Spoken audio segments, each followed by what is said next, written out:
नमस्कार. आवाज महाराष्ट्रामध्ये आपल्या सगळ्यांचं पुन्हा एकदा आपण स्वागत.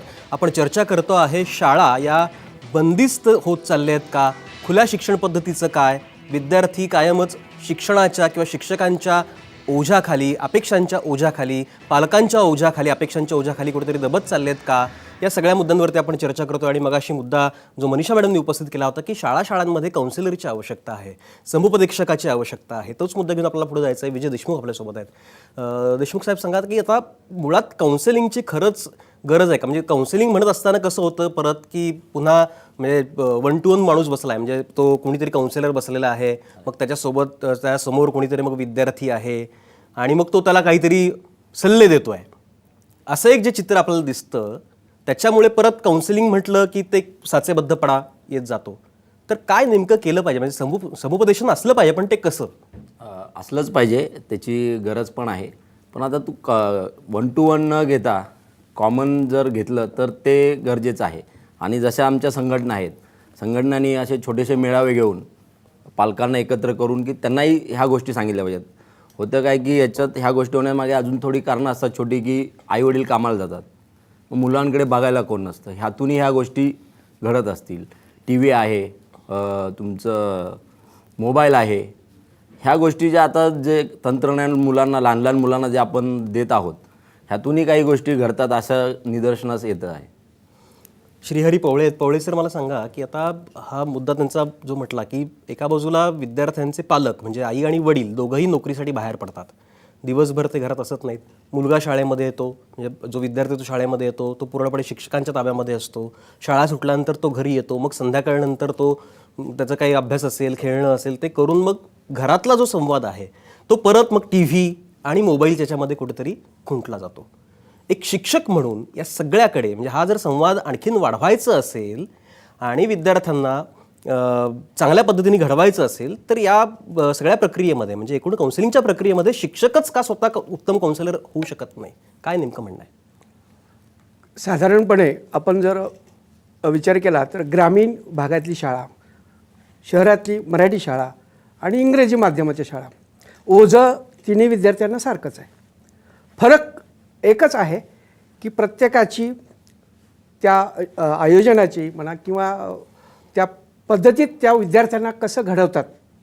कसं आहे की काही शाळांमध्ये सकाळ आणि दुपार दोन्ही अधिवेशन असतात आणि सगळ्यात महत्त्वाचं शिक्षकांना लेखी काम एवढ्या प्रमाणात आहे की ते शिकवायचं किती आणि ते लेखी काम म्हणजे सर्व मूल्यमापन जे आपण म्हणतो, सर्वकष मूल्यमापन, सतत त्यांच्यावर तो कसा वागतो, त्याला नेमकी कसली आवड आहे, तो कोणत्या विषयात चांगला आहे, अशा सगळ्या प्रकारचे लेखन काम हे पूर्ण करायचं असतं. कारण तसे आदेशच असतात, या महिन्यात हे पूर्ण पाहिजे, ते पाहिजे पूर्ण, ह्या सगळ्या गोष्टी साचेबद्ध झाल्यात. आणि मग यातून शेवटी शिक्षकालाही थोडासा ताण येतोच. आणि मग काउन्सिलिंग जे म्हणतो तर सांगायचं म्हणजे पूर्ण 6 दिवस अजिबात पुरत नाही.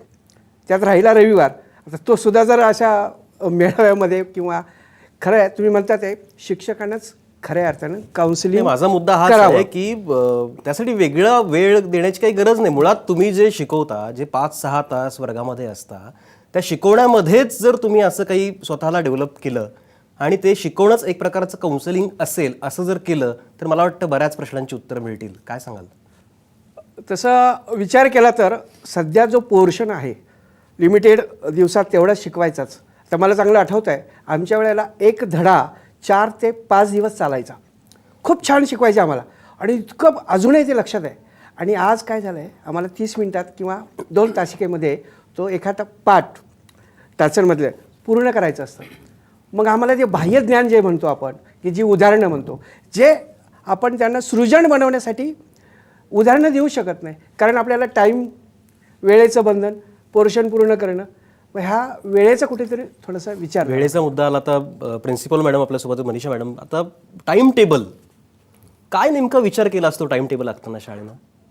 आता जसं सरांनी सांगितलं त्याप्रमाणे मला वाटतं प्रत्येक विषय, आज भूगोल घ्या, गणित घ्या, त्याच्यासाठी काउन्सिलिंग किंवा त्याच्यातनं काही वेगळा वेळ द्यायची गरज नाही. आज गणित शिकवताना पण तुम्ही काउन्सिलिंग करता, व्यवहार ज्ञान, बाजारात काय चाललं आहे, व्यवहार कसे करायचे, भूगोल, हिस्ट्री काय होती, आपले अगोदरचे लीडर्स कसे होते, हे सगळे काउन्सिलिंगचाच प्रकार आहे. आणि त्याच्यासाठी वेगळं काही करायची गरज नाही आहे. आज पर्सनॅलिटी, एका शिक्षकाची पर्सनॅलिटी एका विद्यार्थ्यांसमोर उभं राहिल्यानंतर तो कसा बोलतो, काय चालतं ते आपण त्या शिक्षकासारखं झालं पाहिजे का, एक आपण एक रोल मॉडेल त्याच्यासमोर झालं. आज आईवडील काय करतात घरी, आपण काउन्सिलिंग नाही करत. आईवडील जर आपण मुलांबरोबर बसलो तर मुलांना सांगतो की बाबा त्यांनी असं केलं आहे, हे असं व्हायला नको. ते मुलं ऐकत राहतात आणि अजाणतेपणे ते आकारण्यात येतं. तर मला एवढंच म्हणायचं आहे, प्रत्येक सिलेबस जसं तुम्ही म्हणाल टाईम टेबल असतात भूगोलाचे, कारण आज अभ्यासक्रम पूर्ण करायचे असं भूगोलाचे 3 पिरियड किंवा गणिताचे 5 पिरियड असे दिलेले असतात. पण ते देत असताना नुसतं गणिताच्या मागे हेतू काय, म्हणजे व्हॅल्यूज द्यायचे असतात, त्या मुलांना व्यवहार ज्ञान द्यायचं असतं. आज विज्ञान शिकवत असताना सायंटिफिक ॲटिट्यूड त्याचं डेव्हलप करायचं असतं, ते केलं जातं.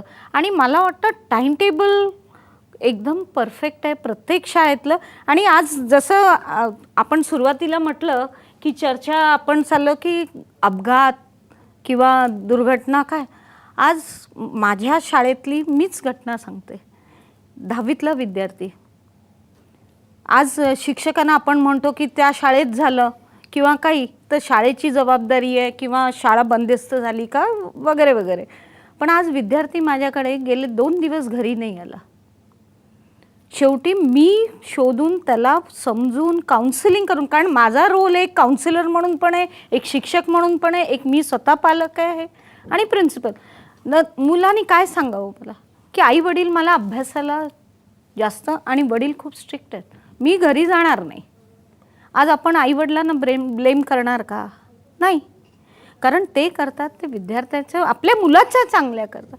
आज तेच जर शिक्षकांनी केलं असतं आणि त्याच्यामुळे जर विद्यार्थी घरी नसता आला तर एक विपरीत वेगळंच एक चित्र बाहेर गेलं असतं. तर मला वाटतं जसं दानी साहेबांनी सांगितलं, प्रत्येक शिक्षक एक पालक म्हणूनच आहे शाळेत, आणि तेवढा विश्वास पालकांनी शिक्षकांवर ठेवला पाहिजे आणि शिक्षकांनी त्याप्रमाणे जबाबदारीने वागलं पाहिजे. आणि असं तर केलं तरच मला वाटतं या विद्यार्थ्याचं डेव्हलपमेंट होणार. आणि मग ते ब्लेम गेम जो आपण म्हणतो की शाळा आहे का शिक्षक, की शिक्षण क्षेत्रामध्ये काहीतरी बदल आणावे लागते, सगळं आहे, पण आपण ते वेळेत स्लॉटमध्ये जर केलं, त्याप्रमाणे केलं तर मला वाटतं बॅलन्स होऊन जाईल. फार वेगळा मुद्दा तुम्ही यामध्ये उपस्थित केलाय की एका बाजूला आपण असं म्हणतो की विद्यार्थ्यांना शाळेची भीती वाटते म्हणून बरेचसे विद्यार्थी शाळेत जायलाच नको म्हणतात, की आई मला नको, शाळेत नको बाबा जायला, बाबा मला शाळेत नाही जायचं म्हणून रडणारी मुलं आपण पाहतो. म्हणजे बऱ्याच, आता मी सुद्धा माझ्या मुलीला जेव्हा शाळेत सोडत जातो, म्हणजे शाळेच्या गेटपाशी रडणारी मुलं खूप सारी दिसतात. म्हणजे एक ती शाळेची किंवा शिक्षकांची भीती मनामध्ये असते. दुसऱ्या बाजूला तुम्ही आत्ता जे उदाहरण मांडलं की तो विद्यार्थी 2 दिवस घरी जायला नको म्हणत होता, त्याचं कारण का, तर वडील खूप स्ट्रिक्ट आहेत, अभ्यासाला बसव, म्हणजे याचा अर्थ मुलाला अभ्यासाची तेवढी आवड नसावी.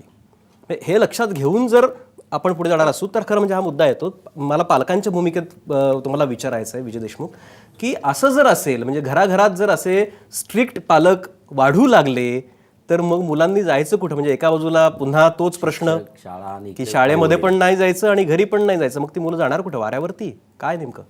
नाही, याच्यासाठीच सर्वांनी एकत्र बसून याच्यावरती चर्चा होणे गरजेचे आहे. आणि आपण ही चर्चा त्यासाठीच ठेवलेली आहे, त्याबद्दल मी तुमचं अभिनंदन करतोच साम टीव्हीचं.